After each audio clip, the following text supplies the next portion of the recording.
Okay, so just as a quick recap, we just got through the whole confrontation between Olivia and Liz, and things actually came out better this time, really. So, what with us basically telling them straight to their faces is that you are both wrong, really. So, and apparently it resulted in us getting a point for Inko. So, hooray! Is that we stood up for ourselves. I think that's the thing. Really, I think that's the thing. We stood up for ourselves and what we thought and believed in, and expressed ourselves. That's so. But at this point, then, is that it looks like we've come back to stuff we've already encountered, so we're just going to go ahead and skip, see where else we end up. Alright, back in class, the little dino toy. Iadokin's death here. Okay, so now we're at that point here, so. Now, I think as far as I remember, is that I think we had went with the first option, saying that Ben has the right idea. We should all say goodbye together. Now the thing is that now, with what we know about Ben now, is that Olivia certainly would not think it, would not think well of us, really. So for like siding with Ben, even if he does have the right idea, really. So, but we show support for Olivia when we say that we're not ready to say goodbye, and basically trying to give Ben the slip of saying us like, give us more time really before we actually decide on anything really. So because I think the big problem was is that he was trying to get everything together immediately the day of that the news broke that Iadokin had died over the weekend. So, yep, save now at this point, just in case, because I think we had said this before, so this should be new material here, hopefully. This is a score for Inko. Okay, that's interesting. And this is new stuff here, so. Can you give us some time, Ben? The student council president's taken aback by my words. But you, Olivia. His frustration with us seems to grow with each second. Ben, look, No! I turned fully to Ben with my hands raised defensively.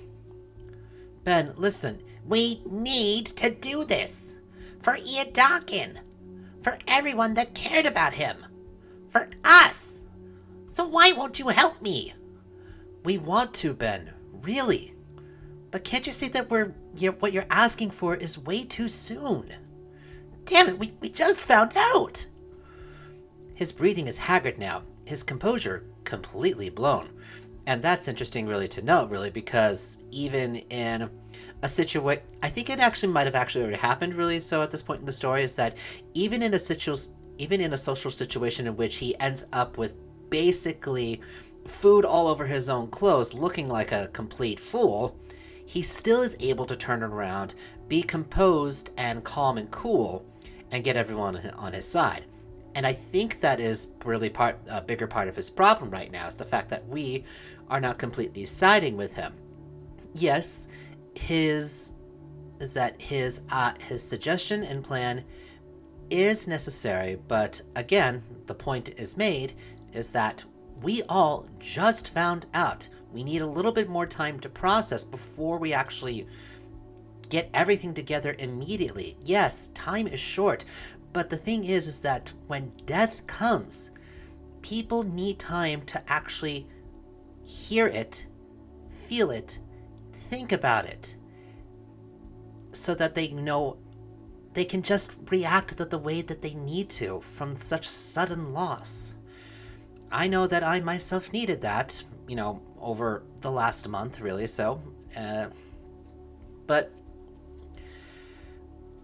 plans will come together with time, and that's the thing, is that you do have to run things together at the same time, but you have to give people at least 24 hours, Ben. Honestly. Let people feel what they need to feel individually first, then get everyone together. His own pain is painted across his face as he allows his glasses to slide away from his puffy red eyes. Ben, Her voice is so soft and gentle. Her head turns back to me, her own pain still in her eyes, but also sympathy too. She looks forward, and her words are more resolute. Ben, I understand. The Parasaur boy's breathing hitches. You're right. We should do this. And I will. I promise I will. But it's too soon. We all need time. But. He clenches his teeth, followed by his fists. Oh, he even takes his glasses off. He takes a sharp, uneven breath, his glasses sliding off his face and right into the floor. He's so agitated, so exasperated and devastated that he doesn't seem to care. My free hand finds itself on my other friend's shoulder, forming a full link between us. Olivia reaches down and picks up the prescription glasses, using her sleeve to smudge them cleanish. Ben struggles. He is already broken composure, fracturing further. His hands shake as he accepts the proffered eyewear from Olivia, having great difficulty setting them back on straight. When he can finally look up from the floor, his eyes are even more raw with fresh pain. You promise? Olivia nods at the quivering question, her own lips starting to shake as well. Yes, but for now, Ben finally gets it, as his emotional dam is near bursting. Yeah, you're right. Sorry. Ben walks up to me and pats me on the shoulder. With a final solemn look at Olivia and nod towards me, he walks out of the classroom and leaves Olivia and I alone. As the door clicks closed behind me, I hear Olivia take a sharp and shuddery breath before turning to look at me. Her eyes are glossy and puffy on the edges. Trails of tears stain down her cheeks. And her expression is of someone who doesn't want to believe that it's true, but knows deep down that it is. As I look at her, I feel my emotions come back twice as hard. No, I need to be strong for her sake, damn it. Olivia, I try to find the proper words to say something to her. Anything that could give her any sense of comfort to ease her pain. But I feel my throat begin to tighten like someone's hand is around my neck. I don't even notice that I am crying until my vision becomes blurred with tears. Without thinking, I wrap my arms around the Baronix and pull her into a hug. Olivia seems shocked at first, frozen by my sudden reaction. But I then feel a pair of arms wrap around me and hands clutching my jacket. Olivia begins to softly sob into my shoulder. I feel my own resolve break down as I hear the increasing pain in her eyes. When we're like this, I can't even pretend to be the stronger one anymore. Maybe I could bear the pain of Iadakin, but seeing Olivia like this... I hold on tighter. I don't want to let her go. Suddenly, she mumbles something into my shoulder. What was that? We pull apart, and I look over Olivia. Her sunken face is covered in splotches and trails of wet and... Okay, the syntax of this sentence, really, so... Her sunken face is covered in splotches and trails of wet and dry tears. She's hyperventilating and looks like an absolute mess right now. Despite this, her eyes are fierce and lively as they meet mine. I need to do something. Right now? She doesn't respond, hurriedly rolling down the hall towards the elevator. Where would she? The fountain. The only place she could be going. I step forward to follow her, but stop. No matter how I try, I can't continue. This is Olivia's promise, not mine. I have no right to intrude into it like that. My hesitancy robbed me of any choice in the matter. She went alone. I'm a fucking idiot. Alone in this freezing weather while she's going through this? the hell was I thinking? I start my silent march through the halls, out the building, and into the frozen wilderness.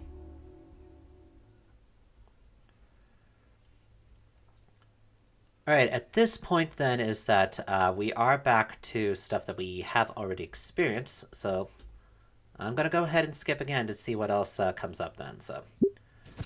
So we have our incident over at the fountain. We have our meeting on the bench. Alright, admission to feelings with each other. The next day, she brings us into her room. Okay, and then we look at the things together, so...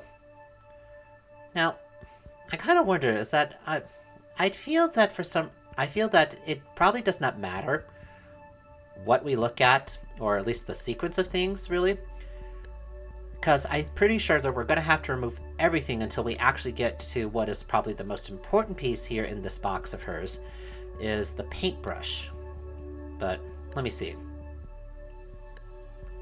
Okay, so we're actually skipping all straight through it, since we're on skip right now, so... See the stones,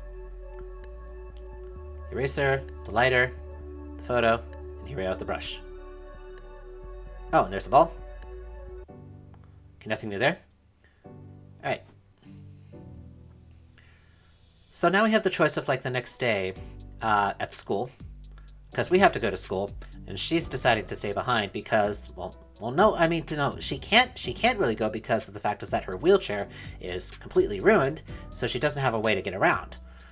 And so she has to wait until a new wheelchair comes in, then she'll be able to re-attend classes.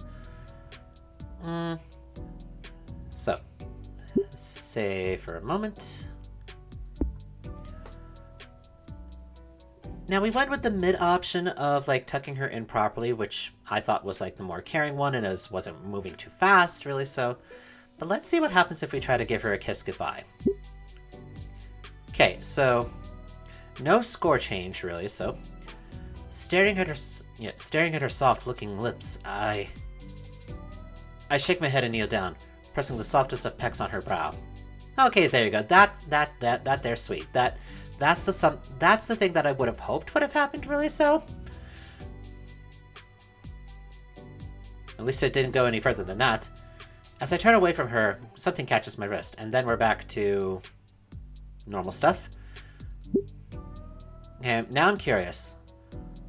Let's, leave her be what happens. I'd hate to wake her up. As I turn away from her, something catches my wrist. Okay, nope. Okay, so this is a moment in which it doesn't necessarily affect the individual scores, but probably more of like the support score, really. So I'm going to give her a little kiss on the top of her head. A smooch. And we're just going to skip through, head our way to school. We have the confrontation. Well, no, we have the meeting with Principal Scalar, with Mia and Ben. Okay. Mia has, thrown her soppy bullshit story, and now we're being asked to confirm it or not. So, taking a deep breath, I reiterate what Olivia and I had told our former art teacher back when he had saved us from the blonde bitch currently glaring daggers at me. From the moment Mia took Olivia away, to finding them in the classroom, to when she slapped herself in the face with a glitter-covered poster.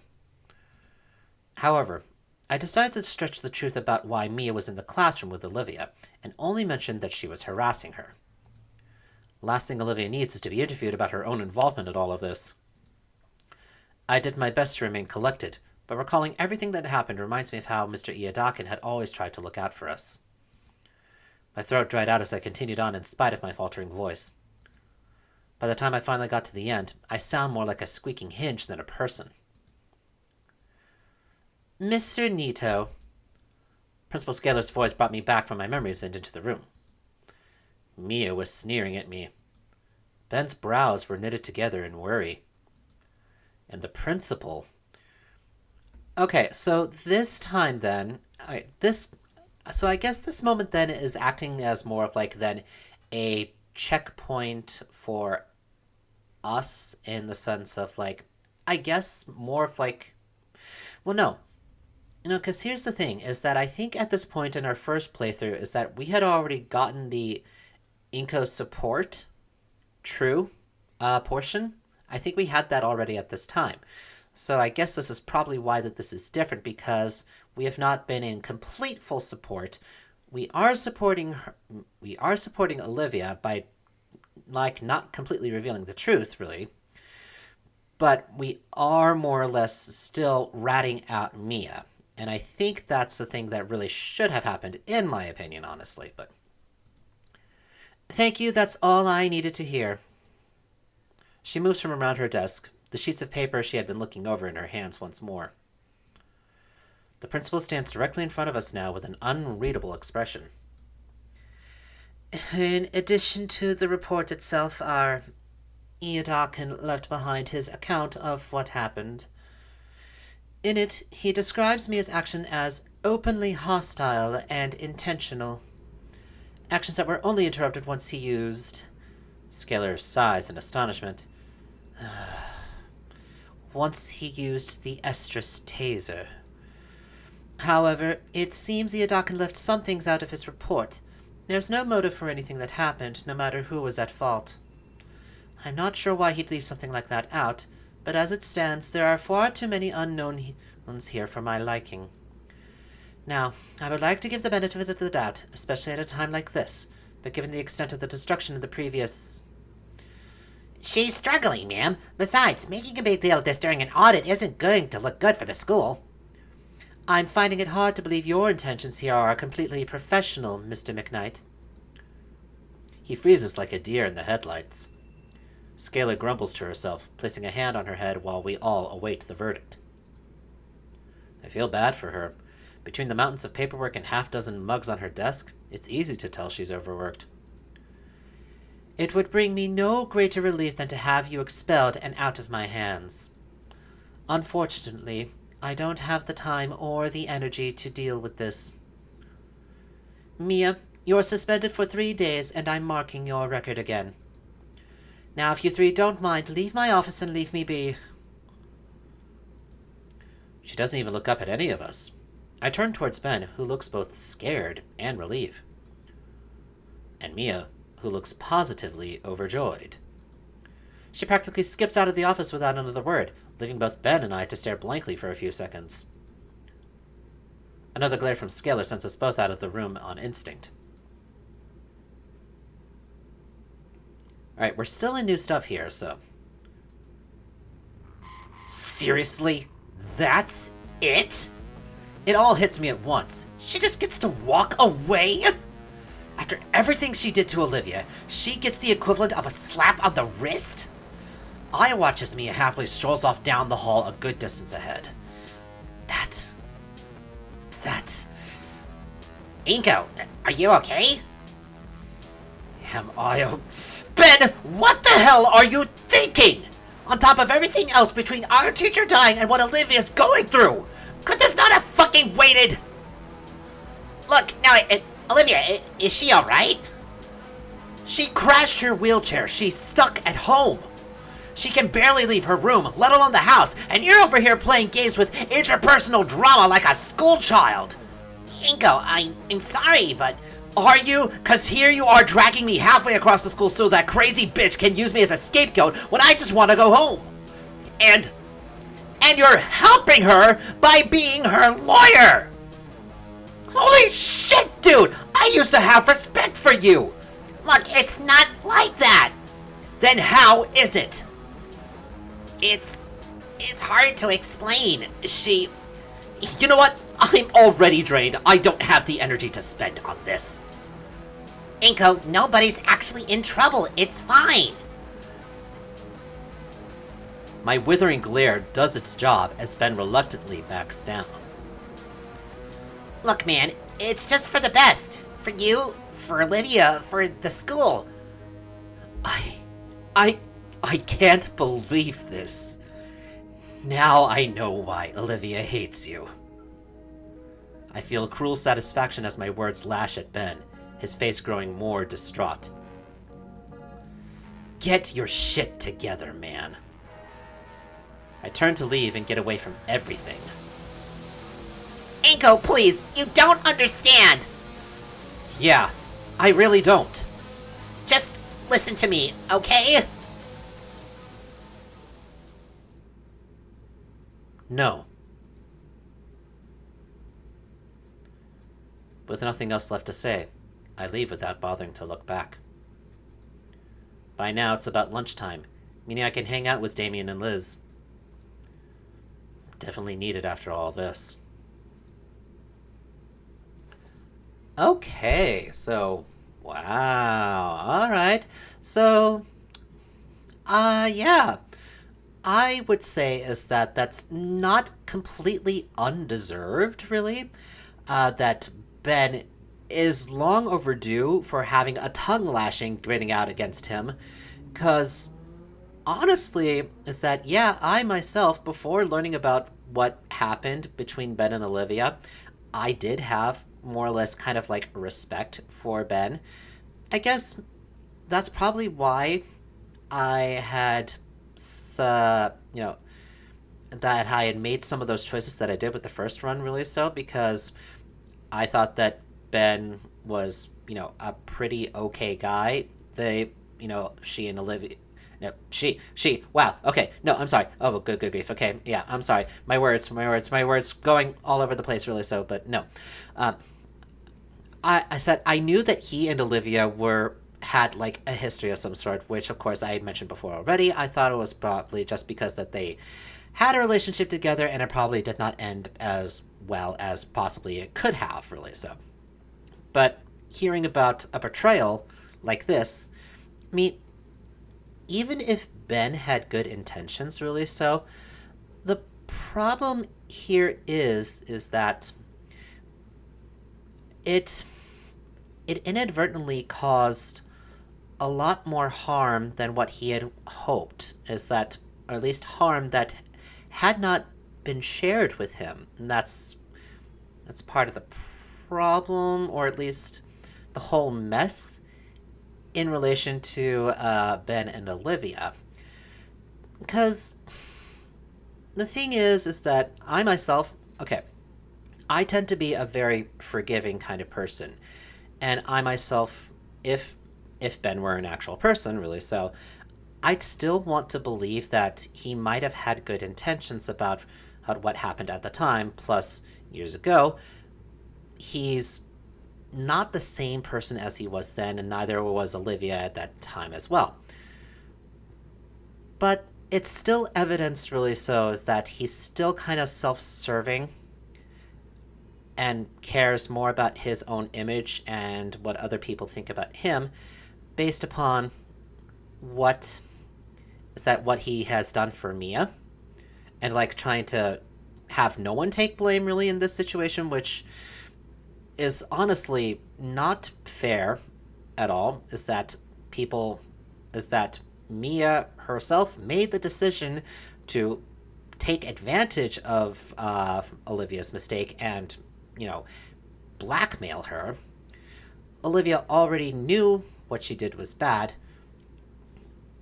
but because of Ben's involvement, is that anything that was considered more or less a quote unquote mistake was already going to be washed out. And Mia had to go and just make things worse and drag things on. And since she did lash out physically against us, not once, but also twice, and she damaged school property, and also the extortion, really so, she is that, in my opinion, yeah, she definitely does deserve more than just a 3-day suspension, really so. Okay, I think I'm getting I'm getting away from myself here, really so. But my point is that I do expect more of Ben. I was hoping more from Ben, and right now at this point is that we are actually given an ending 3, and that let's see, the ending we had last time was ending 2, so we might not actually have any other chances for any other decisions here. So we're just going to go ahead now and see what comes of it. So, because this all should be new. Yeah, this is new. Okay. After school, I took the metro back home to shower and put on some new clothes. As it turns out, my parents really were on a business trip for the weekend, as indicated by a sticky note on the fridge. Randy opens the front door to let me in. Okay, and now we're back to stuff that we already know. See what happens here? Okay, we're back at the instance of where we are trying to comfort Olivia in her room where she's sitting alone in the dark and she's working on her art project, really, so her mood piece. And see blackness. Olivia? The room is extremely dark. The only source of light is coming in from the entryway. I had to take my sunglasses off in an attempt to see through the darkness better. Olivia? What the heck happened here? Why is it so dark? I make out Olivia's shape in her bed. No reason. Just been playing games all day in the dark. Thought it'd be fun. Well, I'm turning on the light. No, don't! You'll ruin it! The room flickers to life. Olivia's bed has been rearranged into a nest of blankets with her in the middle. She lies curled on her side with a multitude of old sketchbooks and loose papers piled around her. Quite the setup. Hi. Hey. Well, that's cute, but how did it get so dark? Olivia weakly shields herself under her covers. Is this paint? Olivia, did you paint over your window? Yes, I did, and I'm proud of it. Okay, so this is a different art project that she ended up doing, really, so, because I remember last time is that she had, like, spread out all of her artwork pieces in a circle around herself, where she was in the center, and kind of like a quote-unquote tribute piece. But I'm not sure about this one here, so... Why would you go and do that? The light coming in offended my blackened heart, and my window became a canvas into the new darkness in my life. I am now my own greatest work of art, a living piece of despair. Oh, Raptor Jesus. Olivia, you're not a living art exhibit. You got sad and painted your window black. It's a performance piece. Now turn the light back off. Not happening. I go and sit by her on the bed. She leans up a little and offers a spot closer to her. Hey, you okay? I don't know. I take the spot, feeling the bed sink beneath me. Aw, they're wrapped up together. Okay, that's new. Olivia takes the blankets she's wrapped in and bundles them up higher on herself. What's all this paper for? Nothing. They're all for nothing. Oh, come on, you know what I mean. I pick up the torn cover of her notebook and see that it's dated for 3 years ago. Have you been looking through all these all day? Her head bobs in a meek nod. There sure is a lot. There's not enough. I should have done more. Her teeth clench when an involuntary hiccup escapes her. Oh, God. I may as well just forget all of it. It's all useless. It crushes me to see her like this. But maybe getting her to talk about it will help her. Just a bit.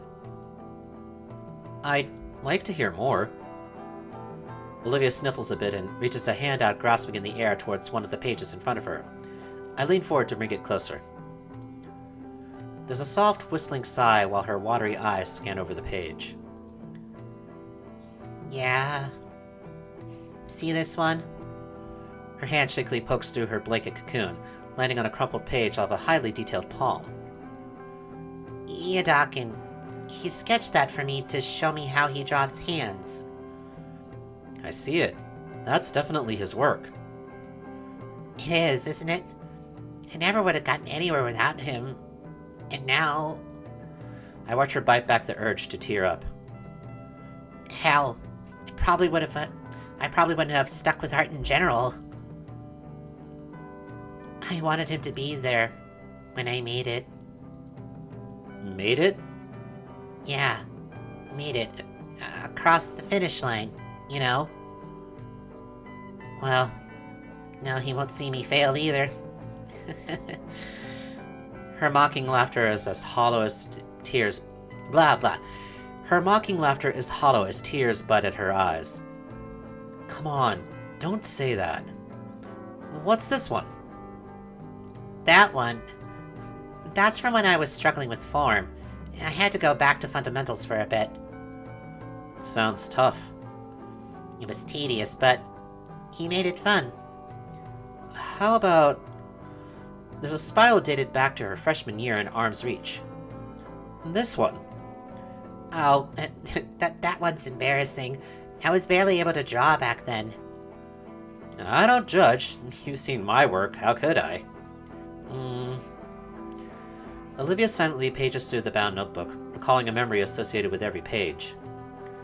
With each turn of the page, her voice grew hoarser. Her hands tremble, and her breaths are shorter and harsher. And when she comes to a sterile white page, Olivia breaks. I draw her into a hug as she cries. The poor girl crumples completely, all her energy now going to her sorrowful wails. My own eyes sting, but I have to be strong, for Olivia's sake.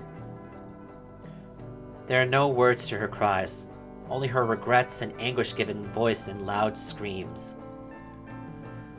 Those don't last as her voice gives out, finally spent. She's now left simply letting her tears flow freely onto the blanket in my jacket. The notebook that she held onto tightly finally releases, her tense grip having broken the binding and letting the pages drift downward individually. I don't know what Olivia was trying to do, but once the last page had drifted back down to the bed, and her full body weight was pressing against my chest. If it weren't for the wall behind me, I'd be on my back and held down by the tired girl. With my head practically atop hers, I feel the last remnants of her shuddering gasps. This didn't work. I'm such an idiot. Why would it? She doesn't want to be thinking about Dawkins, moron. Okay, plan B. I clearly can't do this alone.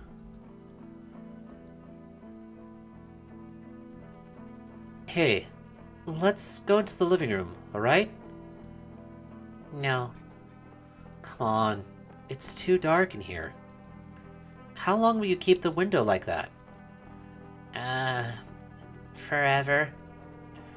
Come on, that can't be healthy. You need sunlight.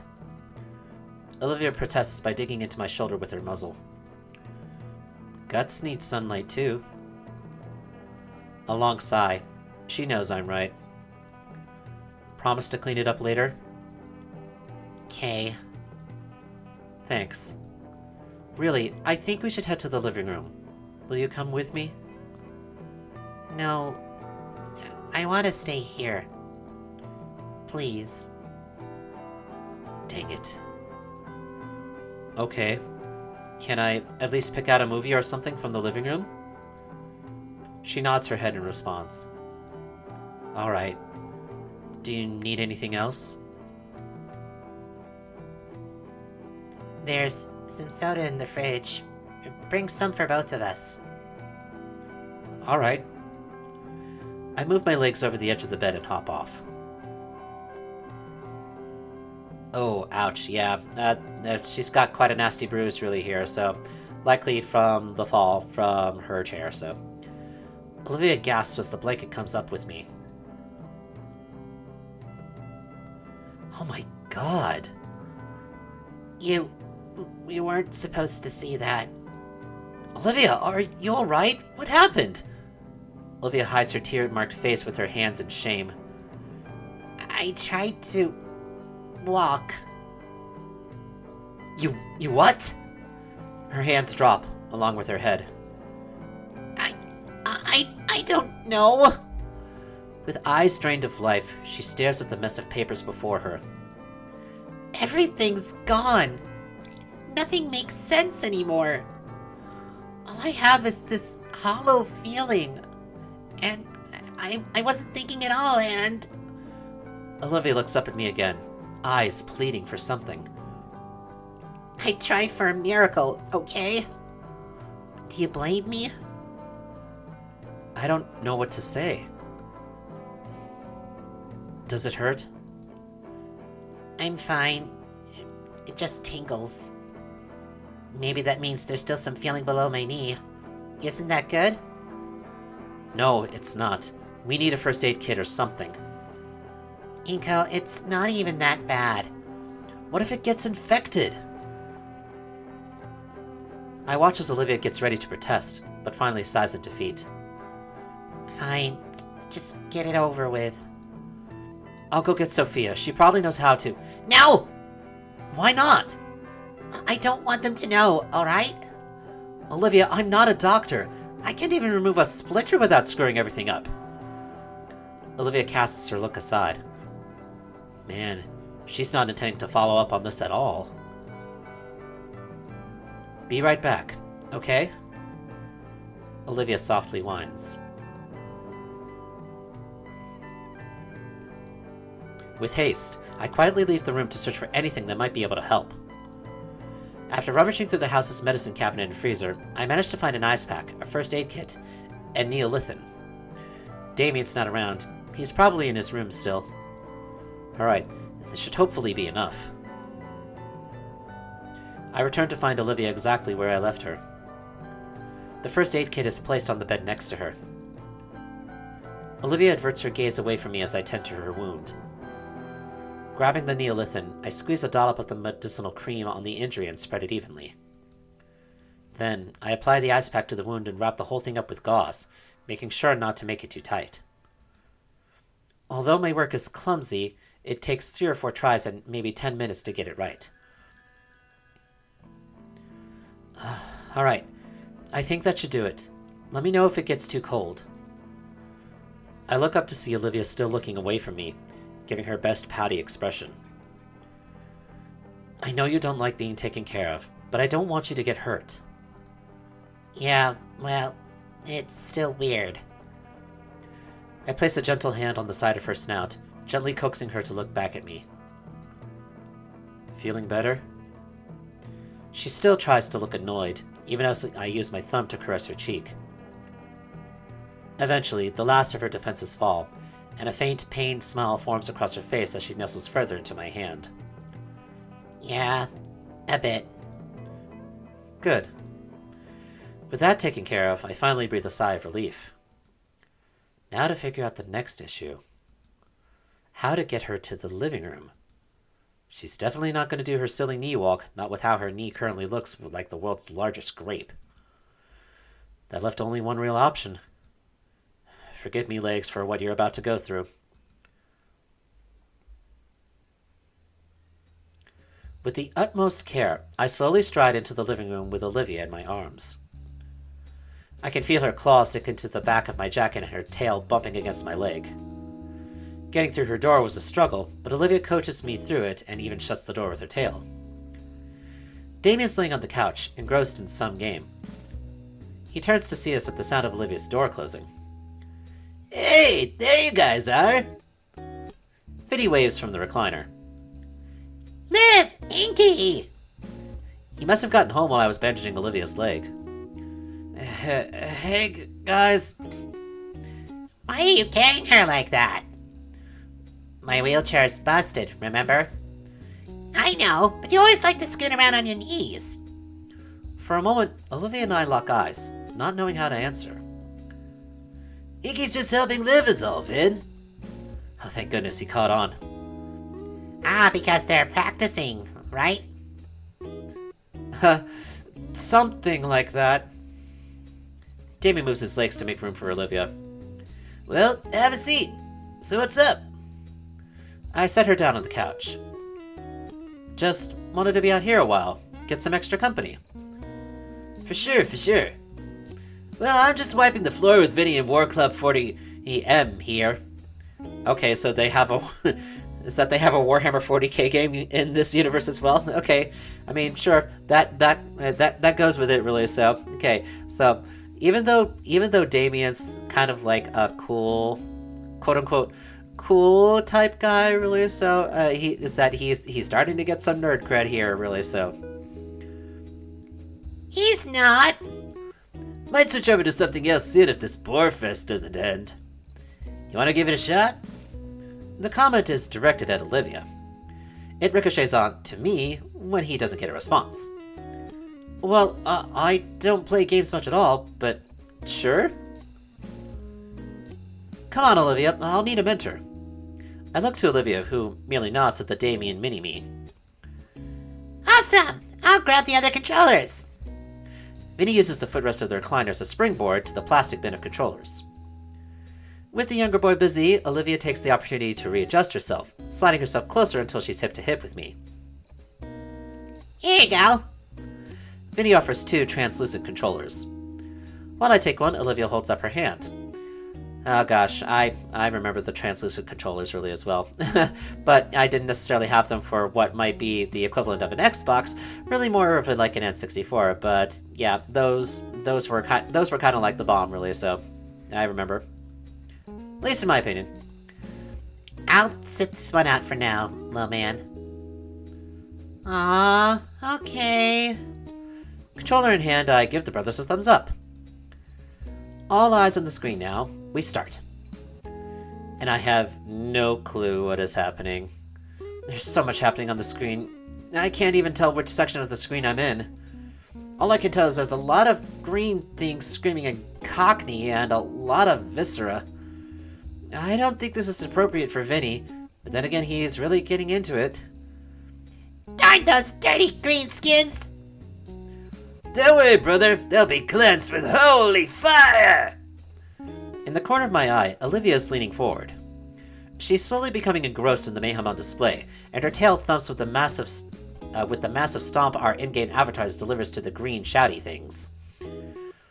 Focus back on the screen, the fire particle effects and heavy blams continue. Yes, this game was also co-directed by Michael Bay. I don't know how long it went, just that by the end of the stage or whatever, there were cramps in my hand in spots I never knew could cramp. Some animation plays out on the screen, giving me a reprieve to set the controller down on my lap. So, how'd I do? You see the ink on the screen by your guy there? No, there's only one next to yours and Vinny's. Well, there you go. Oh.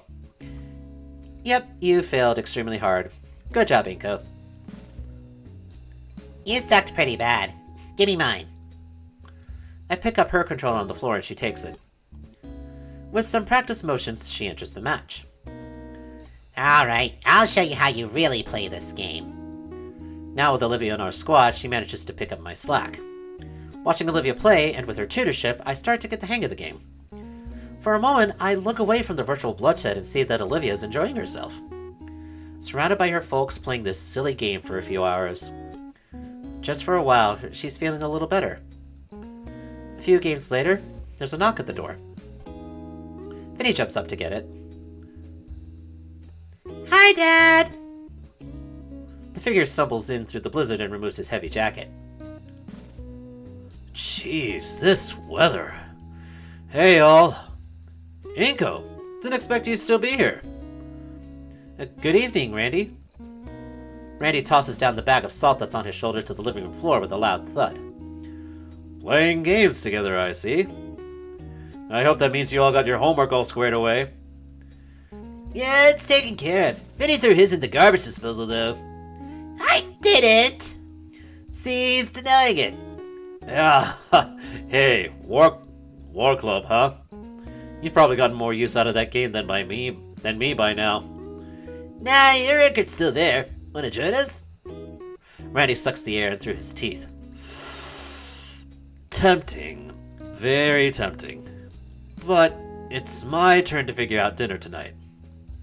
Oh, come on, Pops. You barely get time to relax like this. I know, but the rules are rules. Plus, I'd hate to have your mom cook after enduring all that cold. Poor thing is more frozen than an ice cube. Something warm does sound good right about now. Oh, I just remembered. Hold on, I think I got something. Ha! I hold out the coupon I was compensated with from the art contest. 2 large 2-topping pizzas for $13. I'm unsure if Damien or Vinny's face lights up more at the mention of pizza, but Randy outshines both by the insane price drop. With absolutely no change to his expression, really, so. But that's beside the point. Even Olivia's heartbeat slightly intensifies. Holy moly! That real? I pass it over to him. I've been saving it for a while. Seems like a pretty good time. Well, alright! Let's make it a pizza party then! Randy takes a moment to dial the number and make the order. I go check out on Olivia, who looks just as ecstatic as the Payne brothers. It's just pizza, no need to hyperventilate. I so need this right now. It'll still be about a half hour. What's your favorite? Anchovies. Well, People are allowed to have what they like, really. So, I mean, can't judge, really. So, really? Yeah, they don't sell them much these days, though. Something to keep in mind. Randy finishes his call and gives a celebratory fist pump. You're a lifesaver, Inko! I was planning on getting together some sashimi or something. Sophia says she finally wanted to try my specialty. Ew! Got 2 large meat lovers coming in. And this place is pretty fancy. They got that stuff you like, Olivia. So I asked for an extra pie, piled high with as much as they can put on it. Olivia's face beams with joy, the end of her tail wagging like an excited puppy's. Alright, the king is in the house. Someone give me a turn. I forfeit my controller to the patriarch. He gracefully takes it and shoos Vinny off of his seat. The little one repositions himself on the carpet. As I watch the family play together, I feel a pang of jealousy, especially as Randy and the brothers banter with one another, really getting into their on-screen characters.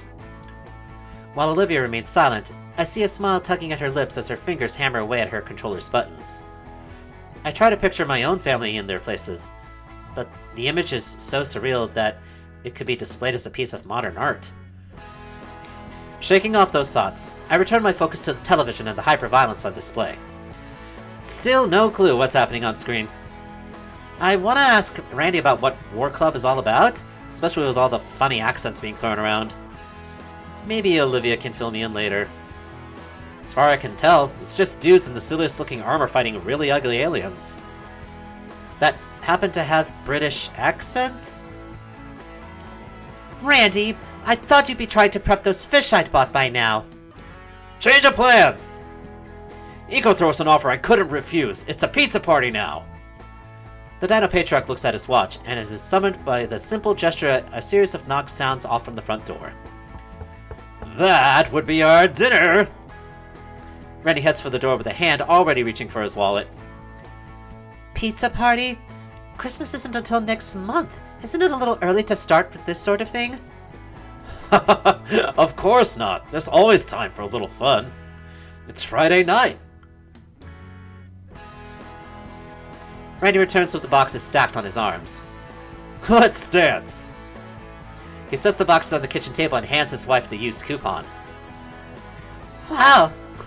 Alright then. See? Okay, everyone get a plate and get some. Feel free to make a mess if you want cleanup duty.